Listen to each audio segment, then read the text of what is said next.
আসুন সকলে মিলে মহান আল্লাহ তাআলার শুকরিয়া আদায় করি, পড়ি আলহামদুলিল্লাহ। আল্লাহ তাআলার শুকরিয়া, অনেক দিন ধরে আপনাদেরই মাহফিলটার সাথে আল্লাহ তাআলা আমাকে রেখেছেন। আপনাদের সাথে অনেক দিন ধরে আসার কারণে একটা হৃদয়ের আন্তরিকতার একটি সম্পর্ক সৃষ্টি হয়েছে।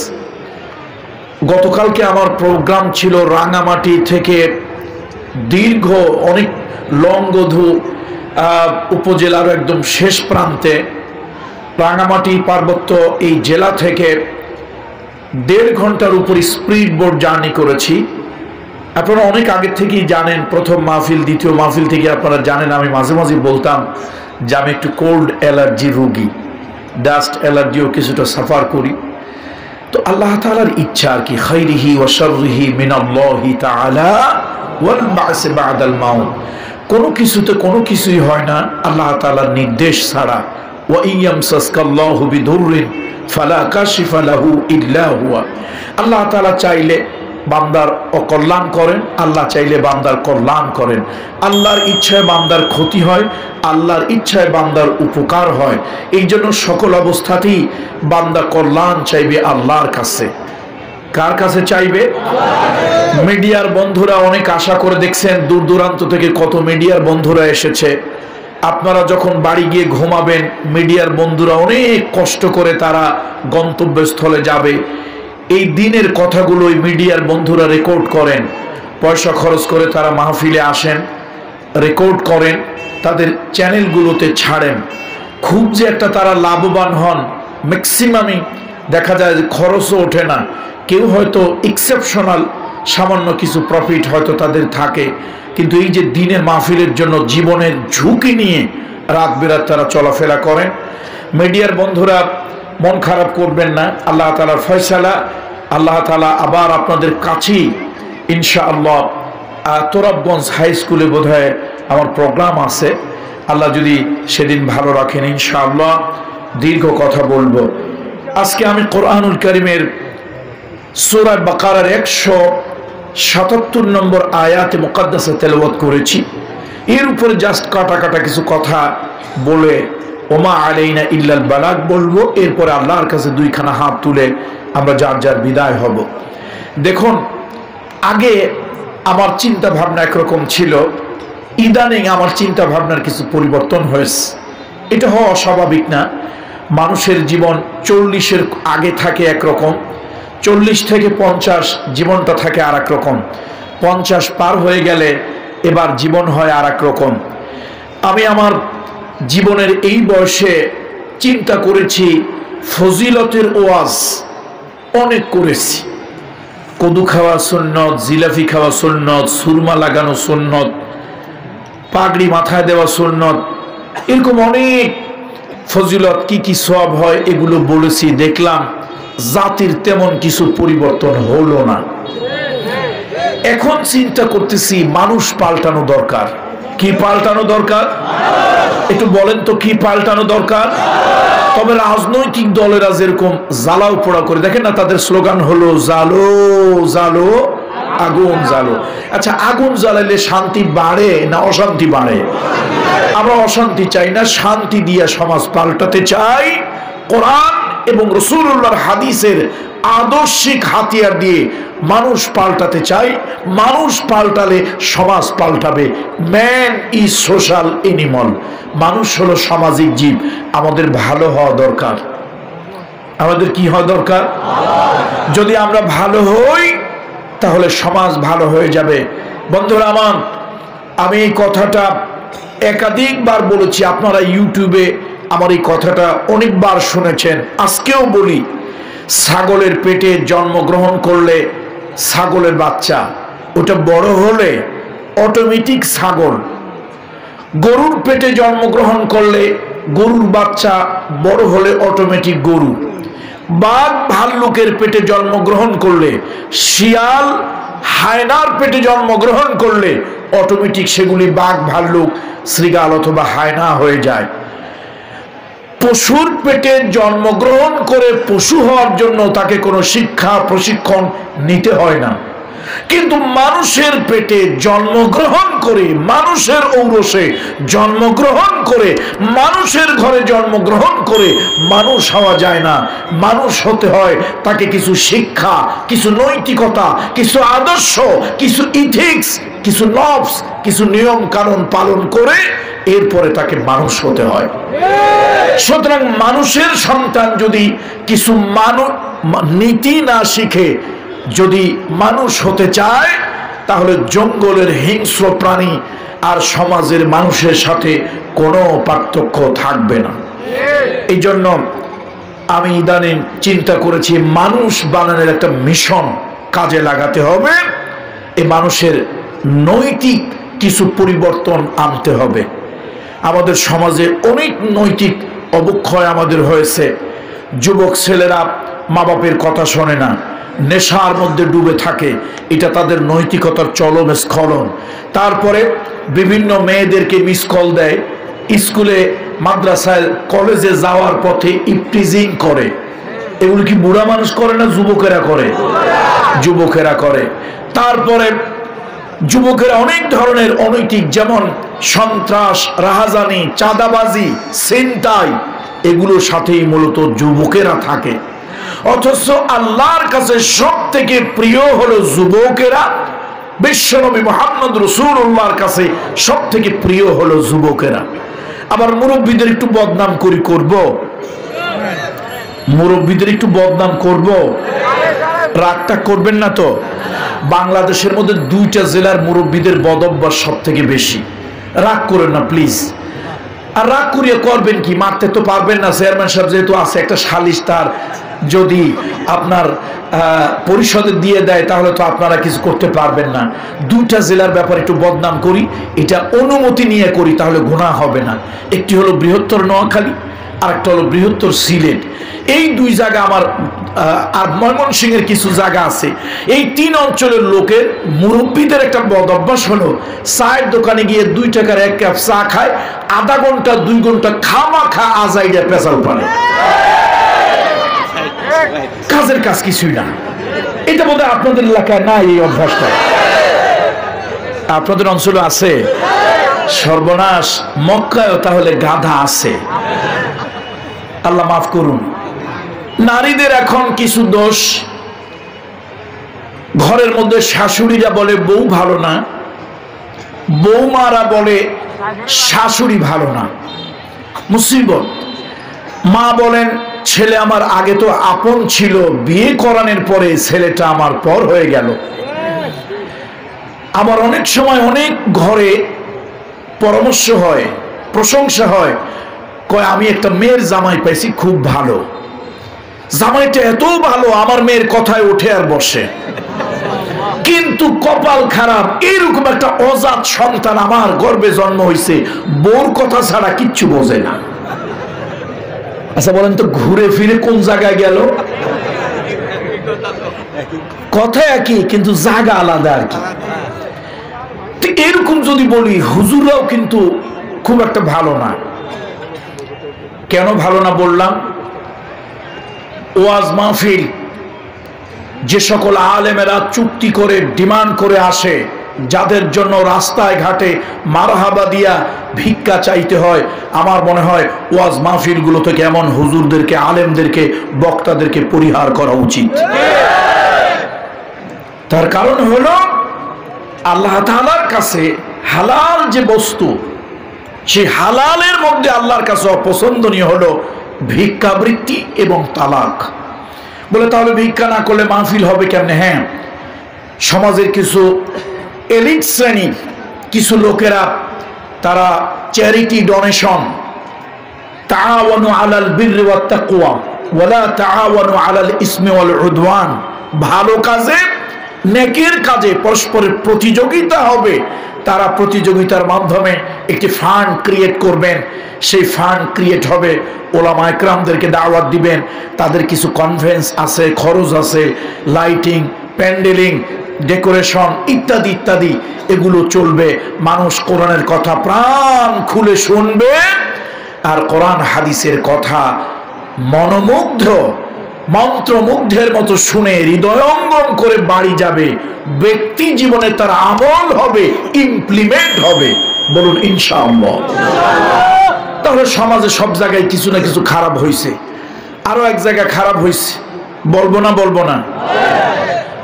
ইমাম সাহেবরা শুধু চাকরির ভয় করে, আর মসজিদ কমিটি শুধু ইমামদের দোষ ধরে। ইমাম সাহেবেরা হক কথা অনেক ইমামেরা বলতে সাহস পান না, না জানি চাকরিটা নট হয়ে যায়। আবার অনেক মসজিদ কমিটির লোকেরা তারা ইমামদেরকে বিভিন্ন ধরনের মেন্টাল টর্চার দিয়ে থাকেন। হয়তো কমিটির এক লোক মসজিদে মাসে একবার আসেন, উনি যে আসছেন এটা বোঝানোর জন্য, জনগণের একটা দৃষ্টি আকর্ষণ করার জন্য মসজিদ ঢুকেই খামাখা একটা শাউটিং করলেন, এই ফ্যানটা চলতেছে কেন, লাইটটা নিভায় নাই কেন। তার শাউটিং এ সবাই তার দিকে তাকাইল, আর এই মিস্টার সলিমুদ্দিন উনি তো মসজিদে আসছে। এই আওয়াজটুকু যদি না দিতেন তাহলে পাবলিক কিন্তু বুঝতো না এক মাস পরে উনি নামাজের জন্য মসজিদে ঢুকছে। তাহলে আমরা সবাই কম বেশি খারাপ, কি বলেন? সবাই কম বেশি খারাপ। আসুন, আমাদের ভালো হওয়া দরকার, আমার আপনার আমাদের সকলের ভালো হওয়া দরকার। আমরা ভালো হলে সমাজ ভালো হবে, কি বলেন আপনারা? ইনশাআল্লাহ। সে মানুষ ভালো করার জন্য মানুষের কিছু সামাজিক, কিছু নৈতিক পরিবর্তনের প্রয়োজন। সে বিষয়গুলো নিয়ে কোরআনুল কারীমের বিভিন্ন জায়গা থেকে আমি কথা বলে থাকি। আজকে একেবারেই ভাঙা ভাঙা করে কিছু কথা আপনাদের সামনে রাখবো।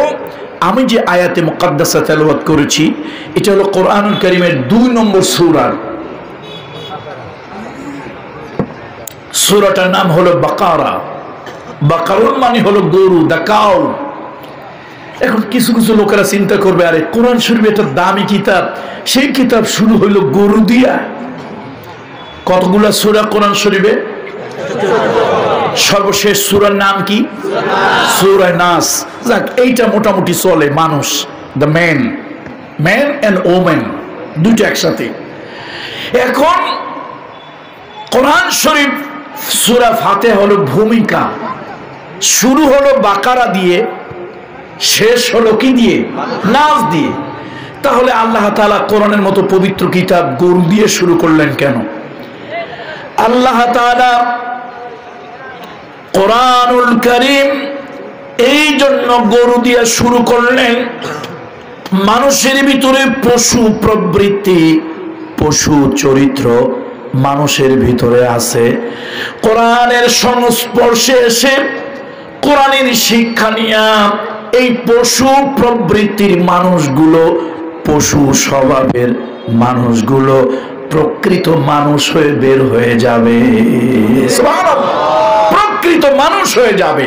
এই জন্য আল্লাহ তাআলা কোরআনকে এভাবেই সাজিয়েছেন। আসুন, আজকে আমরা 11টা বিষয় নিয়ে একটু কথা বলবো, তবে বিত্তশীল বলবো না, বিত্তশীল নয়, সংক্ষেপে। আল্লাহ তাআলা বলেন, লাইসাল বিররা আন তুওয়াল্লু ওয়ুজুহাকুম কিবালাল মাশরিকি ওয়াল মাগরিব। কিছু লোক আছে খালি মসজিদে গিয়া মুরগির মতো ঠোকর দেয়। ঠোকর দেওয়া বুঝেন তো? আরে বাপরে, কি যে জোরে জোরে নামাজ পড়ে। দেখেন, আমি যখন ক্লাস 5-6 পড়ি, সেই সময় আমার বন্ধুরা এক জায়গায় ওয়াজ শুনতে যাবে। তা আমি জিজ্ঞেস করলাম, কি রে তোরা সেজে গুজে এরকম রেডি হলি কারণ কি? কয় দোস্ত, একজন দারুণ ওয়াজিন আসবে। কি ওয়াজিন? কয় পোস্টারে লেখা তার নাম ওয়াজে তুফান, চলতি বিমান, হাফেজ মোহাম্মদ হাবিবুর রহমান। ওয়াজে হইল কি? আর তুলনা হইল কার সাথে? চলতি বিমান, চলতি বিমানের সাথে। এটা হলো তার লকব হোক বা যেটাই হোক, তার বিশেষণ যেটাই হোক, বিভূষণ যেটাই হোক না কেন। সম্মানিত উপস্থিতি, সম্মানিত বন্ধুরা, কিছু লোক এরকম তুফান চরিত্রের আছেন যারা মসজিদে বাসায় নামাজ পড়তে গিয়ে এমন জোরে খালি কপাল ঠোকায়, মনে হয় কত তাড়াতাড়ি দুনিয়ায় যত চোর আছে তার মধ্যে সব থেকে বড় চোর হলো যারা নামাজে চুরি করে। নামাজ চোরের মতো বড় চোর নাই। বন্ধুরা আমার, এখন আল্লাহ তাআলা বললেন লাইসাল বিররা আন তুওয়াল্লু ওয়ুজুহাকুম কিবালাল মাশরিক ওয়াল মাগরিব। শোনো, পূর্ব আর পশ্চিম দিকে মাথা ঝুঁকাইলেই তুমি ভাববে না যে আমি ভালো কাজ করেছি। শুনতেছেন আপনারা আমার কথা? আমার ভাঙা গলার কথা বোঝা যায় তো? পূর্ব আর পশ্চিম দিকে কয়েকবার মাথা ঝুঁকালে, সালাত আদায় করলে, বাইতুল্লাহ সামনে গিয়ে মাথা নত করলে ভাববে না আমি অনেক ভালো কাজ করে ফেলেছি। না, আল্লাহ তাআলা বলছেন এই যে মাথা ঝুঁকানো এটাই তোমার আসল ভালো কাজ, নেক আমল নয় এটা। বা এটা তোমার আল বিরর, এটার আরেকটা হলো হুসনুল খুলক। তাফসীরে দেখেছি কেউ মনে করলো যে পশ্চিম দিকে একটু সেজদা দিলাম এটাই বোধহয় উত্তম চরিত্রের কাজ। না, আল্লাহ তাআলা বলছেন শোনো, উত্তম চরিত্র, উত্তম আমল, উত্তম কাজ কি? আল্লাহ তাআলা বলেন মান আমানা বিল্লাহ, যারা নাকি আল্লাহর উপরে ঈমান আনে, ওয়াল ইয়াউমিল আখির, আর পরকাল দিবস বিচার দিবসের প্রতি ঈমান যারা আনে, ওয়াল মালাইকা, আল্লাহ তাআলার ফেরেশতা আছে। এই দুনিয়ায় একটা গভর্নমেন্ট, একটা সরকার, জাতির শৃঙ্খলা নিরাপত্তা পরিচালনার জন্য অসংখ্য বাহিনী তার থাকে। আমার আল্লাহ তাআলা বিশাল বড় রাজ্য, যে রাজ্যের কোনো সীমা নাই, পরিসীমা নাই, বিশাল আসমান, বিশাল জমিন, বিশাল মহাসৈন্য। কিয়ামতের ময়দানে যারা নাকি জান্নাত পাবে, ছোট জান্নাতটাও হবে দুনিয়ার 10 গুণ বড়। সুবহানাল্লাহ। পৃথিবীতে এই যে আমরা রাতের বেলা তারকা দেখি, এই তারকার মধ্যে অনেক তারকা আছে, এখন পর্যন্ত তার আলো পৃথিবীর মানুষের চোখে এসে পৌঁছায় নাই। সুবহানাল্লাহ। আলোর গতি প্রতি সেকেন্ডে কত মাইল? 1,86,000 মাইল। বিজ্ঞানীরা বলে, আমরা মোল্লা মৌলবী হুজুরা বলে তো বড় অনেকের একটু অ্যালার্জি আছে, আমাদের কথাগুলো খুব একটা গ্রহণ করতে চায় না। মোল্লারা পরের বাড়ি খায়, 6 মাসে বছর যায়, এরকম একটু তুচ্ছ তাচ্ছিল্য ভাব। কথা আমরা বলি নাই, জ্যোতির্বিজ্ঞানীরা বলেছেন, মহাকাশ গবেষকরা বলেছেন, পৃথিবীর প্রাণীবিদ্যা নিয়ে যারা গবেষণা করেছেন, প্রত্নতত্ত্ববিদেরা, বিভিন্ন লোকদের একটা আইডিয়া, কনসেপ্ট হলো পৃথিবীর বয়স প্রায় 750 কোটি বছর। তাহলে আলোর গতি প্রতি সেকেন্ডে কত? 1,86,000 মাইল। সেই যে পৃথিবীর শুরু থেকে তারকার আলো পৃথিবীর দিকে নেমে আসতেছে, 750 কোটি বছর হয়ে গেছে, এখন পর্যন্ত সেই আলো আপনার আর আমার চোখে এসে ধরা পড়ে নাই। তাহলে এই মহা শূন্য কত বড়, বাড়ি গিয়ে হিসাব করেন। আল্লাহু আকবার। এই বিশাল সৃষ্টি জগৎ মেনটেন করার জন্য আল্লাহর কিছু বাহিনী আছে, এদেরকে বলি মালাইকা। কি বলি বলুন তো? মালাইকা, ফেরেশতা বলি। তাহলে পশ্চিম দিকে, পূর্ব দিকে কিছু মাথা ঝুঁকানো, এগুলোই আপনার উত্তম চরিত্রের লক্ষণ নয়, এগুলি নেক বান্দার লক্ষণ নয়, এগুলি ইমানদার হওয়ার জন্য যথেষ্ট নয়। যথেষ্ট কি? আল্লাহর উপরে প্রকৃত ঈমান, এরপরে আখিরাত দিবসের উপরে প্রকৃত ঈমান, ফেরেশতাদের উপরে প্রকৃত ঈমান, বিশ্বাস, ওয়াল কিতাব, এবং আল্লাহ তাআলা আসমান থেকে মানুষের পথ প্রদর্শনের জন্য যত কিতাব পাঠিয়েছেন। দেখুন, পৃথিবীর মানুষের শান্তির জন্য অনেক লোকেরা কাজ করেছে, আমরা তাদেরকে সম্মান করি, শ্রদ্ধা করি, কোন মানুষকে আমরা আঘাত দিয়ে কথা বলি না। আমাদের ইসলাম এই আদর্শ শিক্ষা দেয়নি। পৃথিবীর কার্ল মার্কস বলেন, লেনিন বলেন, প্লুটো বলেন, কোপার্নিকাস বলেন, কিপলক বলেন, Rousseau, Voltaire, Maxim Gorky, Bertrand Russell, Shakespeare, Rabindranath Thakur, Kazi Nazrul থেকে শুরু করে সাহিত্যিক বলেন, দার্শনিক বলেন, সোশ্যাল পলিটিক্যাল রিভুলার বলেন, তারা কেউ না কেউ কিছু না কিছু অবশ্যই ভালো কাজ করেছেন। আমরা ভালো কাজকে সম্মান করি, শ্রদ্ধা করি, কিন্তু মনে রাখবেন সৃষ্টির জন্য একমাত্র মুক্তির বিধান হলো স্রষ্টা দিতে পারেন। এই জন্য স্রষ্টা মানুষের পরিচালনার জন্য, মানুষকে পরিচালনার জন্য যুগে যুগে কিছু কিতাব দিয়েছেন।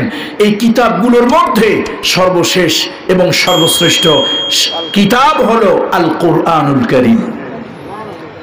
আমি কিছুদিন আগে আমাকে একজন প্রশ্ন করেছেন, আপনারা আমার ইউটিউবে একটা বক্তব্য দেয় সাম্প্রদায়িক সম্প্রীতি, এটা নিয়ে আমি একটা বক্তব্য দিয়েছি। জানি না বাংলাদেশের খুব বড় বড় নেতা, মন্ত্রী, এমপি, উপজেলা চেয়ারম্যান অনেকে কেমনে যেন আমার নাম্বার বাইর করছে, বোধহয় কিরামান কাতিবিনরা হয়তো দিয়েছে।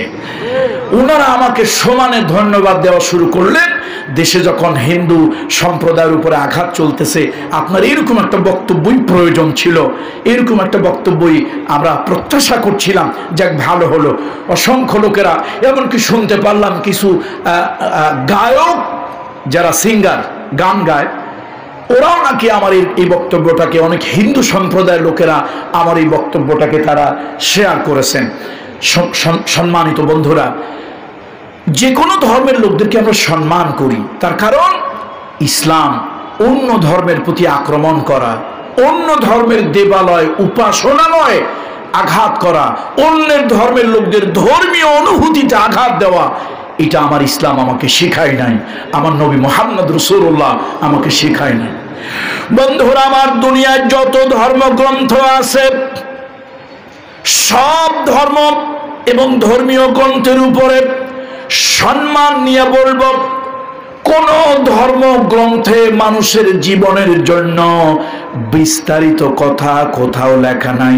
সমাজ পরিচালনা, রাষ্ট্র পরিচালনা, দেশ পরিচালনা, ইউনিয়ন, উপজেলা, জেলা পরিচালনা, সংসার পরিচালনা, ব্যবসা পরিচালনা, কলকারখানা পরিচালনা, আর্মি, পুলিশ, নেভি, বিডিআর পরিচালনা করা, দুনিয়ার কোন ধর্মগ্রন্থ ক্লেম করতে পারবে না। আমি সব ধর্মের প্রতি শ্রদ্ধা নিয়ে বলি, কোন ধর্মের লোকেরা বলতে পারবে না আমার ধর্মের কিতাবে সব কিছু আছে। দুনিয়ার একটা জাতি বুক ফুলায়া বলতে পারবে আমার কোরআন আর কোরআনের ব্যাখ্যা হাদিসের মধ্যে দুনিয়ার সব আছে। আল্লাহু আকবার! আছে কি নাই জোরে বলেন? পৃথিবীর কোন ধর্মে মানুষের জন্য ফৌজদারি আইন এই ধর্মের মধ্যে আছে। আপনি চুরি করলে কি বিধান হবে? পেটের দায় যদি চুরি করে তার বিধান কি? স্বভাবের দায় যদি চুরি করে তার বিধান কি? স্বভাবের দায় যদি চুরি করে, মানুষ অভাবের কারণে এখন চুরি করে বেশি না স্বভাবের কারণে চুরি করে বেশি? এ দুনিয়ায় হায় সেই বেশি চায়, আছে যার ভুরি ভুরি, রাজার হস্ত করে সমস্ত কি কাঙ্গালের ধন চুরি। সুতরাং অভাবের তাড়নায় ওমর রাদিয়াল্লাহু তাআলার সময় একবার অভাবের তাড়নায় লোকেরা দুই একবার একটু চুরি টুরি করা শুরু করলো। সাইয়েদনা ওমর বিভিন্ন প্রভিন্সের ভাইসরয়দেরকে, গভর্নরদেরকে চিঠি লিখলেন, রাষ্ট্রীয় চিঠি লিখলেন, খবরদার কোন ব্যক্তি চুরি করে ধরা পড়লেই তার হাত কাটবে না। ইসলামী শরীয়তে চুরির বিধান কি? চুরির বিধান কি বলুন?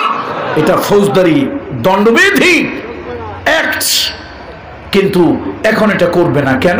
সাহাবীরা, বড় বড় জলিল কদরের সাহাবীরা দিলেন, শোনো, আগে দেখো যদি এটা প্রমাণিত হয় অভাবের কারণে ঘরে ক্ষুধার যন্ত্রণা, বাচ্চাগুলি কান্দে, স্ত্রী কান্দে, একবেলা খেয়েছে তো আর একবেলা খেতে পারেনি, আধা পেটে, অর্ধ পেটে, অর্ধাহারে, অনাহারে ইত্যাদিতে আছে, এই মানুষগুলোকে খবরদার তাদের উপরে শরীয়তের কোনো হদ জারি করবে না, কোনো আইন তাদের উপরে ইমপ্লিমেন্ট করবে না। সম্মানিত উপস্থিতি, কোরআন এবং হাদিসের ভিতরে এমন কিতাব যার ভিতরে মানুষের জীবনের জন্য সব আছে। আল্লাহু আকবার! এই জন্য আমরা ইসলামকে বলি পরিপূর্ণ জীবন বিধান বলি। ইসলাম শুধু গতানুগতিক একটি ধর্ম নয়, কিতাব কোরআন শুধু গতানুগতিক কোনো ধর্মীয় পুস্তক নয়, এটা হচ্ছে এক্সেপশনাল হোলি বুক। চিৎকার দিয়ে বলেন আল্লাহু আকবার! তাহলে পূর্ব পশ্চিমে কিছু মাথা ঝুঁকানো এটাই কি ভালো কাজ? এটাই কি ইমানদার হওয়ার জন্য যথেষ্ট? না। ভালো কাজ হলো আল্লাহর উপরে প্রকৃত ঈমান। আল্লাহর উপরে প্রকৃত ঈমান, এইটার ব্যাখ্যা দিতে গেলে অনেক সময় চলে যাবে। আপনার আল্লাহর উপর ঈমান রাখেন, আবার বান্দার উপরেও কিছু রাখেন। যেমন ঝড় আসছে, মুখ দিয়ে কয় আল্লাহ বাঁচাও আল্লাহ বাঁচাও, খুঁটিটার একটু শক্ত করে ধরছে। বউ কয় করেন কি? কয় শাল কাঠের যে শক্ত খুঁটি, এইটা ঝড়ে ছাড়লেও এটা উড়াই নিয়ে যাইতে পারবে না। আল্লাহরেও ডাকতেছে ঝড় থামাইতে, আবার ধরছে কি খুঁটিটাও ধরছে। আল্লাহ তাআলা গভীর নদীর ভিতরে তুফান শুরু হলো, আল্লাহ বিপদ থেকে বাঁচায় দাও, বিপদ থেকে বাঁচায় দাও। শেষে আর ঝড় থামে না, আল্লাহ বিপদ থেকে যদি বাঁচাও পালের বড় গরুটা কোরবানি দিয়ে ফেলবো। তারপর তো ঝড় থামলো, আসলো। একজন বললো ভাই তুমি না নিয়ত করছিলে পালের বড় গরুটা কোরবানি দিবা? কই মিয়া আল্লাহ আমারে ভয় দেখাইছে, আমি আল্লাহরে লোভ দেখাইছি। এই জাতীয় কিছু হিপোক্রেট মুনাফিক ইমানদার দুনিয়ায় আছে না? নাই। এই জাতীয় কিছু মুনাফিক মার্কা নামধারী মুসলমান দুনিয়ায় আছে না? নাই। এই জন্য ইমানের ব্যাখ্যা করতে গেলে আমার অনেক সময় চলে যাবে। আল ইমানু বিজরুন ওয়া সাবউনা শাহবাতান ফাআফজালুহা কাউলু লা ইলাহা ইল্লাল্লাহ। ঈমান হলো বিশাল বড় একটা বৃক্ষের নাম, যার 70 থেকে 77টা শাখা প্রশাখা আছে। সম্মানিত উপস্থিতি, তাহলে ভালো কাজ হলো আল্লাহর উপর ঈমান, কিয়ামত দিবসের উপর ঈমান, বিচার দিবস। আচ্ছা বিচার দিবসটার দরকার কি বলেন তো? কেন দরকার? এই যুবক বন্ধুরা, কিয়ামতের দরকার কি? কিয়ামতটা না হইলে সমস্যা কি? আসলে কিয়ামত না হলে মানুষের অপরাধের শাস্তি দেওয়া সম্ভব নয়। একটা লোকরে খুন করলো, তারে আপনি ফাঁসি দিয়ে দিলেন, অথবা ইসলামী আইনে তাকে আপনি হত্যা করলেন, হত্যার পরিবর্তে হত্যা। আচ্ছা বলেন তো, একটা লোক যদি 1000 লোকের হত্যার জন্য দায়ী হয়, তাহলে কি তারে একবার ফাঁসি দিলে 1000 হত্যার ফয়সালা কি হয়? তাহলে কিন্তু দুনিয়ায় তো এরকম কোনো সুযোগ নাই। মহামান্য আদালত, high court, supreme court, appellate division বলে দিল একবার ফাঁসি হবে, আবার ইনজেকশন দিয়ে জীবিত করিয়া দ্বিতীয়বার আরেকবার ফাঁসি দেবে, তৃতীয়বার আবার ইনজেকশন দিয়ে জীবিত করবে, চতুর্থবার আবার ফাঁসি দেবে। এরকম কোনো বিধান আছে? আখিরাতটা যুবক বন্ধুরা, এই যুগের বিজ্ঞানের যুগেও বলি আখিরাতের দরকার। এই কারণে মানুষ এমন কিছু অপরাধ করে যার শাস্তি একবারে দিয়ে শেষ করা যায় না। আখিরাত হলো অনন্তকাল, অনন্তকাল, যেখানে কোনো জীবন আছে, মৃত্যু নাই। এই আখিরাতটা আছে বলেই মানুষ পরকালকে ভয় করে। অনেক মানুষ এখনো পরকালকে ভয় করে, অবৈধ পথে যায় না, অবৈধ খাবার খায় না, অন্যের প্রতি আক্রমণ করে না। কিসের ভয় বলুন তো? আখিরাতের পরকালের ভয়ে। এই জন্য এইটার উপরে ঈমান পুরোপুরি থাকতে হবে, মালাইকার উপরে থাকতে হবে, কিতাবের উপরে থাকতে হবে, নবীদের উপরে থাকতে হবে। এই দুনিয়ায় নবী পাঠিয়েছেন মানুষকে হেদায়েত দেওয়ার জন্য। দেখেন, নবীদের শরীয়তে ভিন্নতা ছিল, কিন্তু সব নবীর দাওয়াত একরকম ছিল। একটু সুবহানাল্লাহ বলবেন না? নবীদের শরীয়তে কি ছিল? ভিন্নতা ছিল। আদম আলাইহিস সালামের শরীয়তে ভাই বোন বিবাহ জায়েজ ছিল, কিন্তু আমাদের শরীয়তে ভাই বোন বিবাহ হারাম। শুধু হারাম নয়, নিকৃষ্ট হারাম, জঘন্য হারাম, ঘৃণিত হারাম। কত ঠিক কিনা বলুন? আদম আলাইহিস সালামের যুগে যদি এটা হারাম থাকতো, পৃথিবীতে আপনি আর আমি কোন অস্তিত্বই আপনার আমার থাকতো না। তার কারণ পৃথিবীতে মানুষ আসছে দুইজন, একজনের নাম আদম, আরেকজনের নাম কি? হাওয়া। আল্লাহ তাআলা একটা বিধান দিলেন, ইয়া আইয়ুহান নাসু তাকু রাব্বাকুমুল্লাযী খালাকাকুম মিন নাফসিন ওয়াহিদা ইলা আখিরিল আয়াত, সূরা নিসার প্রথম আয়াত। আল্লাহ তাআলা একটা বিধান দিলেন, আদম আলাইহিস সালামের ঔরসে মা হাওয়ার গর্ভে 2টা করে বাচ্চা হতো, একটা মেল একটা ফিমেল, একটা পুরুষ একটা নারী, একটা ছেলে একটা মেয়ে। প্রত্যেকবার কনসেপ্ট হলেই কয়টা বাচ্চা? 2টা বাচ্চা। আল্লাহ শরীয়ত নির্ধারণ করে দিলেন, এই জোড়ার ছেলে ওই জোড়ার মেয়ে, এই জোড়ার মেয়ে ওই জোড়ার ছেলে, এইভাবে বিবাহ দাও, মানব সভ্যতা পৃথিবীতে বিস্তার হবে। মানুষ সভ্যতা বিস্তারের জন্য নেসেসিটি নোজ নো ল আর জরুরতু তবিহুল মাহজুরাত, প্রয়োজনের কারণে ভাই বোন বিবাহ হয়েছে এবং পৃথিবীতে মানুষ ছড়িয়ে পড়েছে আনাসে কানাসে, পাহাড়ে পর্বতে প্রান্তরে। কিন্তু এখন ভাই বোন বিবাহ জায়েজ না হারাম? শুধু হারাম বললে এটা হবে না। কি কি হারাম? নিকৃষ্ট হারাম, জঘন্য হারাম। এটা এই কাজটা করা যাবে না। তাহলে নবীদের শরীয়তে কিছুটা ভিন্নতা ছিল। কোন নবীর শরীয়তে রোজা রেখে কথাবার্তা বলা যেত না। আলহামদুলিল্লাহ আমাদের শরীয়তে মুহাম্মদ সাল্লাল্লাহু আলাইহি ওয়াসাল্লামের উম্মতে রোজা রেখে মাস্টারি, ডাক্তারি, কন্ট্রাক্টরি, চেয়ারম্যানি, ইমামতি সব করা যায়, রোজার কোনো ক্ষতি হয় না। আলহামদুলিল্লাহ পড়েন। রোজা রেখে কি করা যায়? ডাক্তারি করা যায়, মাস্টারি করা যায়, কন্ট্রাক্টারি করা যায়, চেয়ারম্যান সাহেবের চেয়ারম্যানগিরি করা যায়, ইমাম সাহেবের ইমামতি করা যায়। রোজার কি হয় না বলেন তো? কোনো ক্ষতি হয় না। একটু আলহামদুলিল্লাহ বলবেন না? এটা আমাদের প্রতি আল্লাহর ইহসান। বন্ধুরা আমার ভালো করে শুনুন, এই দুনিয়ায় অসংখ্য পয়গম্বর এসেছেন, সব পয়গম্বরের দাওয়াত একরকম ছিল, শরিয়াত ভিন্ন ছিল। এই দেখেন আমরা এতগুলো মানুষ দেখেন, কারো টুপির সাথে কারো মিল নাই, আসেনি? কারো টুপি 5 করলি, কারোটা 1 করলি, আবার কারোটা বিভিন্ন ধরনের ডিজাইনের। আমাদের শরিয়াতে ভিন্নতা, বৈপরীত্য আছে অন্যান্য শরিয়াতের সাথে। কিন্তু দুনিয়ায় যত নবী আসছে, যত পয়গম্বর দুনিয়ার বুকে আসছে, সব নবীর দাওয়াত এক রকম ছিল। ওয়ালাকাদ বাআসনা ফি কুল্লি উম্মাতির রাসূলা আন ইবুদুল্লাহ ওয়াজতানিবুত তাগুত। এই দুনিয়ায় যত নবী আসছেন, আদম আলাইহিস সালাম থেকে শুরু করে 1,24,000, মতান্তরে 2,24,000, কেউ বলে অগণিত অসংখ্য পয়গম্বর, সব নবীদের দাওয়াত ছিল একটা, আল্লাহর ইবাদত করো, আল্লাহর বন্দেগী করো। আল্লাহর ইবাদত বাদ দিয়া পীরের ইবাদত, পরীর ইবাদত, বাজারের ইবাদত, মাজারের ইবাদত, দরগার ইবাদত, দুর্গার ইবাদত, দলের ইবাদত, নেতার ইবাদত, ব্যক্তির ইবাদত, কারোর ইবাদত করিও না। ইবাদত করবে একমাত্র আল্লাহর। আর ঈমান বাঁচানোর জন্য তাগুত থেকে দূরে থাকবে। কি থেকে দূরে থাকবে? নিরাপদ দূরত্ব বজায় রাখবে তাগুত থেকে। দুনিয়ার সব পয়গম্বরের দাওয়াত একটাই ছিল। আসুন আমরা সেই সব নবীর দাওয়াত সুন্নত গ্রহণ করি। আমরা 2টা কাজ করব। একটি হলো আমরা আল্লাহর ইবাদত করব, গায়রুল্লাহর ইবাদত করব না, গায়রুল্লাহর ইবাদত বন্দেগী করব না। আর যেই শক্তি আল্লাহর হুকুম মানতে দেয় না, সেই শক্তির সাথে আমরা কোনো সম্পর্ক রাখবো না। ওয়াজতানিবুত তাগুত। তাহলে আল্লাহ তাআলা নবীন সব নবীর প্রতি ঈমান আনতে বললেন, যেখানে যেমন আনা দরকার। এরপরে আল্লাহ তাআলা বললেন ওয়াআতাল মালা আলা হুব্বিহি, তোমার ভালোবাসার মালকে খরচ করতে হবে। মাল খুব পছন্দের এবং ভালোবাসার। আচ্ছা বলেন তো, মানুষের কাছে তার জান বড় না মাল বড়? কি বড়? জান বড়। আচ্ছা দেখেন তো, আপনাদের এলাকায় কোনো গন্ডগোল রাখছে, বন্ধুরে গিয়ে টাকা লাগবে, বন্ধুর গিয়ে প্রথমে বলে আরে চিন্তা করিস না, লাগে তোর জন্য জান দেবো, বন্ধুর দরকার মাল, বলে কি? আর কথা কয় না। এটা বোধহয় আপনাদের লক্ষ্মীপুর জেলায় এরকম কোনো শব্দ কেউ বলে না। তোর জন্য কি দেবো? জান দরকার। আর তোমার জান যদি অন্য হয় তাহলে তো খুনের আসামি, ওর আবার নতুন আর একটা বিপদ চাপলো। ওরে কিছু মাল দাও, টাকা দাও, পয়সা দাও, ধন দাও, বিপদ কেটে যাক। বন্ধু বান্ধব গিয়েই প্রথম ভাষাটা ছাড়ে, বড় একটা ডায়লগ ছাড়ে, কয় আর চিন্তা করিস না, তোর জন্য লাগে কি দেব।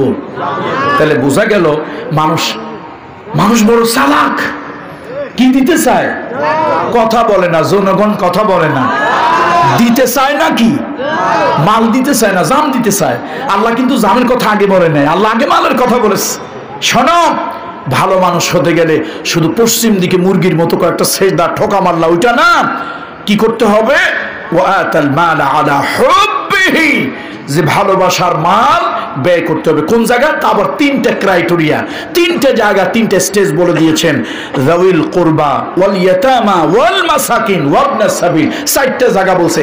4 জায়গা মাল খরচ করতে হবে। প্রথম হলো নিকট আত্মীয়, আপন আত্মীয়, এদের সাথে খবরদার।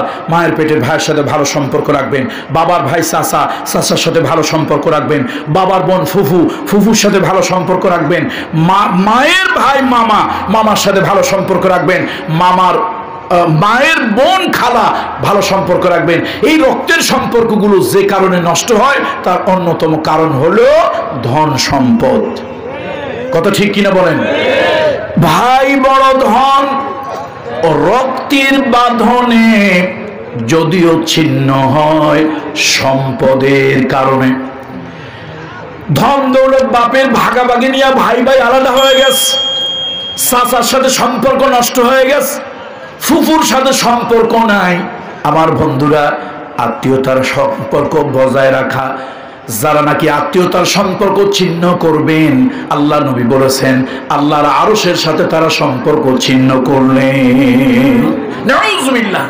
এই বিষয়ে একটা হাদিস আমি আজকে আর বলবো না, ওই যে জানুয়ারিতে আসবো ওখানে ইনশাআল্লাহ তখন বলবো। 4 জায়গায় মাল ব্যয় করতে হবে। একটা হলো নিকট আত্মীয় স্বজনের জন্য, তাদের জন্য কিছু মাল ব্যয় করতে হবে, তাদের ভালোবাসা, তাদের হক, তাদের আত্মীয়তা, তাদের আপ্যায়ন ইত্যাদি কাজে করবেন। ইতিমের জন্য করবেন, মিসকিনের জন্য করবেন, ওয়াবনাস সাবিল, রাস্তার পাশে অসহায় কোনো মানুষ যদি পড়ে থাকে মানবিক কারণে, হিন্দু হোক, বৌদ্ধ হোক, খ্রিস্টান হোক, জেলে হোক, তাঁতি হোক, সামার হোক, ঋষি হোক, মুসি হোক, সুইপার হোক, একটা মানুষ যদি মানবিক সাহায্যের জন্য রাস্তার পারে পড়ে থাকে, মুসলমানের ইমানি দায়িত্ব হলো যেই ধর্মের হোক মানবতার হাত বাড়িয়ে দেওয়া। বলুন কি করা? সবাই বলেন। কি গোরস্থানে ওয়াজ করি আমি নাকি জিন্দা মানুষের সামনে ওয়াজ করি না? তো কথা বলেন না কেন? মানবিক হাত বাড়িয়ে দেওয়া। তাহলে মাল খরচ করতে হবে, এটা 6 নম্বরে আছে, কিন্তু 4 জায়গায় মাল খরচ করার কথা আল্লাহ তাআলা বলেছেন। আর যারা নাকি গোলাম বন্দী, তাদের বন্দিত্ব দাস মুক্তির জন্য আল্লাহ তাআলা বললেন এই কাজটাও খুব ভালো একটা কাজ। শুধু নামাজ পড়লে অথবা ওই যে ওইরকম মুরগির মতো কপাল ঠোকানো, এই কাজগুলোই ভালো নয়। লাইসাল বিররু আন তুওয়াল্লু ওয়াজুহাকুম কিবালাল মাশরিক ওয়াল মাগরিব। এরপরে আল্লাহ তাআলা বললেন ওয়া আকামাস সালাত, নামাজ কায়েম করতে হবে। নামাজ পড়তে আল্লাহ বলেন নাই, নামাজ কায়েম করার জন্য আল্লাহ তাআলা বলেছেন সালাত কায়েম করো, সালাত কায়েম করো। ওয়া আতাউজ যাকাত, যাকাত আদায় করো। যাকাত হচ্ছে অর্থনীতি। অর্থনীতি ঠিক, সব ঠিক। আমরা বলি education is the backbone of a nation, কিন্তু না, মানুষের সব থেকে শক্তিশালী বিষয় হলো অর্থ। অর্থ আছে, সব আছে, টাকা পয়সা নাই, কিছু নাই। মাঘ মাসের শীতের দিনে পাতলা ফিনফিনে একটা জামা গায়ে দিয়া 2 লাখ টাকার 2টা বান্ডিল 2 পকেটে ঢুকান, দেখবেন কি গরম লাগে। জাম্পার মাফলারের দরকার নাই, কি আলাদা একটা গরম। কথা ঠিক কিনা বলেন তো? আচ্ছা, এই গরমটা কিসের গরম? আর কথা কয় না, গরমটা কিসের গরম? টাকার গরম। সুতরাং টাকা পয়সা ধন দৌলত মানুষের ভিতরে গরম সৃষ্টি করে। আল্লাহ তাআলা বলেন এই গরমি ভাব, অবৈধ ভাব যেন চলে যায়, এই জন্য অর্থনৈতিক একটা ফিনান্সিয়াল করসপন্ডেন্স, অর্থনৈতিক এই চালিকা শক্তিটাকে, এই লেনদেনের শক্তিটাকে আল্লাহ তাআলা বিশেষ একটা পন্থায় রূপান্তরিত করেছেন। তার নাম হলো যাকাত। তার নাম কি বলুন? যাকাত।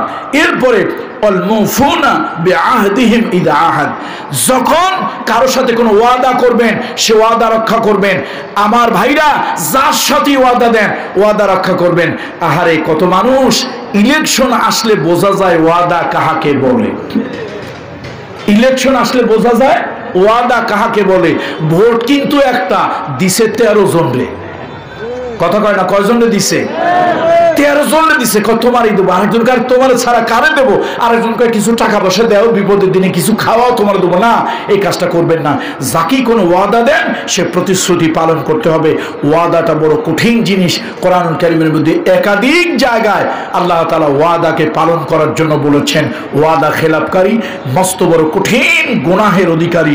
ওয়াদা খেলাপ করা যাবে না। মুনাফিকের আলামত কোন কোন হাদিসে 3টা, কোন কোন হাদিসে 4টা। তার মধ্যে একটি হলো মুনাফিকের চূড়ান্ত আলামত, সে যখন ওয়াদা করে তো খেলাফ করে। এই কাজগুলি করা যাবে না। ওয়াসসাবিরিনা ফিল বাসাই ওয়াদ-দাররাই ওয়া হিনাল বাস। আর সর্বশেষ এই কথাটা বলি শেষ করব, ধৈর্য ধারণ করতে হবে। ধৈর্য ধারণ করতে হবে। আল্লাহ তাআলা ধৈর্যের কথা বারবার বলেছেন এবং একটা দামি কথা আল্লাহ বলেছেন। আল্লাহ দামি, কথাও দামি। ইন্নাল্লাহা মা'আস সাবিরিন। ধৈর্য ধারণ যারা করেন আল্লাহ তাআলা তাদের সাথে থাকেন। দুনিয়ায় যত মারামারি কাটাকাটি হানাহানি কিলাকিলি গুতাগুতি এর পিছনে অন্যতম কারণ হলো ধৈর্য না থাকা। বলুন কি না থাকা? ধৈর্য না থাকা। এই জন্য ধৈর্য ধারণ করতে হবে। ধৈর্য একটা মহৎ গুণ। আল্লাহ তাআলা লক্ষ্মীপুরের কমলনগরবাসীকে আল্লাহ তাআলা সেই ধৈর্যের মহৎ গুণ অর্জন করার তৌফিক আল্লাহ তাআলা দান করুন। হাদা মা ইনদি ওয়াল ইলমু ইনদাল্লাহ আলাইহি তাওয়াক্কালতু ওয়া ইলাইহি উনীব। والسلام عليكم ورحمة الله وبركاته. اللهم صل على محمد وعلى آل محمد كما صليت على إبراهيم وعلى آل إبراهيم إنك حميد مجيد.